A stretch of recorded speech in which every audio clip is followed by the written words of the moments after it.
विद्यालयों और उच्च शिक्षण संस्थानों में जाति आधारित भेदभाव और उत्पीड़न की घटनाएं प्रायः सामने आती हैं।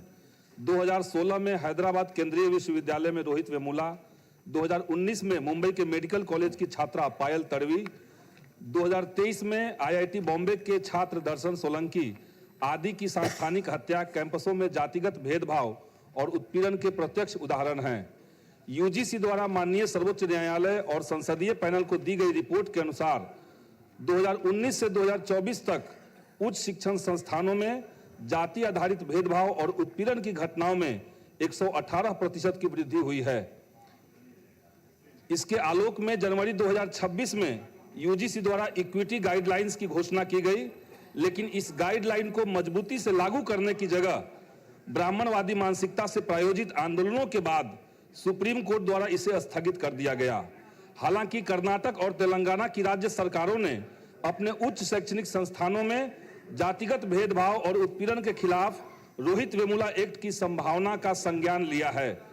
विश्वविद्यालय और उच्च शिक्षण संस्थानों में जातिवाद और भेदभाव को खत्म करने के लिए जरूरी है कि इस संबंध में बिहार सरकार अपने प्रदेश में उक्त यूजीसी गाइडलाइन को लागू करे तथा इस आशय संसद द्वारा अध्यादेश लाकर इसे कानून का रूप देने हेतु केंद्र सरकार से मांग करे।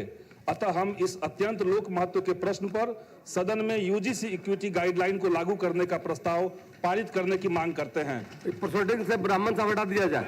प्रोसीडिंग से बैठिए। प्रोसीडिंग से ब्राह्मण से हटाया जाए। महोदय बैठिए। महोदय हमने कहा है हमने आसन से कहा है प्रोसीडिंग से ब्राह्मण हटाया जाए। बैठिए बैठिए। हमने आदेश दे दिया है महोदय। हमने कहा है प्रोसीडिंग से ब्राह्मण हटाया जाए। माननीय मंत्री महोदय, इस तरह इस तरह सरकार का उत्तर हो रहा है। सरकार की बात बैठ जाइए। गलत कहा उन्होंने। महोदय मैं माननीय ब्राह्मण शब्द हटेगा उसमें से प्रोसीडिंग से हटा दीजिए। चलिए बोलिए। महोदय की सूचक बात रही आएगी। सदस्यों से कहेंगे कि संविधान में विश्वास है, संवैधानिक संस्था का सम्मान करते हैं, तो इस तरह के भाषा का उपयोग कतई उचित नहीं है। सरकार क्योंकि आज किसी की मृत्यु पूरे समाज, पूरे देश, पूरे राष्ट्र के लिए क्षति होता है और हर समाज की सम्मान, जिसको संविधान में विश्वास है महोदय, जो संवैधानिक संस्था का सम्मान करते हैं, वो संविधान और संवैधानिक संस्था के निर्णय पर प्रश्न उठाकर ये संवैधानिक पद पर बैठकर संवैधानिक शपथ लेने वाले मानसिकता साफ झलकता है महोदय।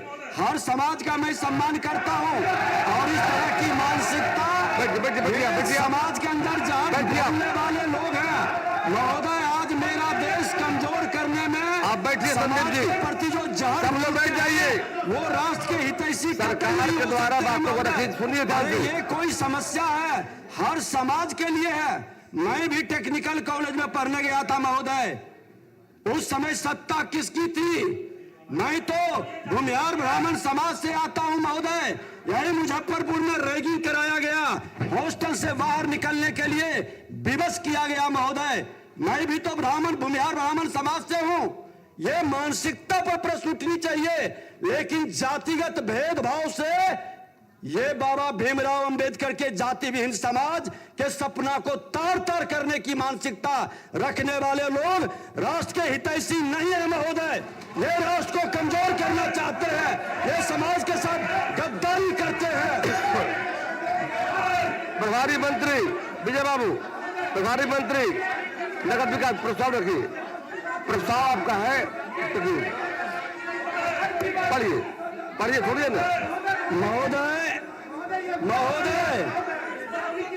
अध्यक्ष महोदय, मैं कंपनी अधिनियम 2023 की धारा 395 के तहत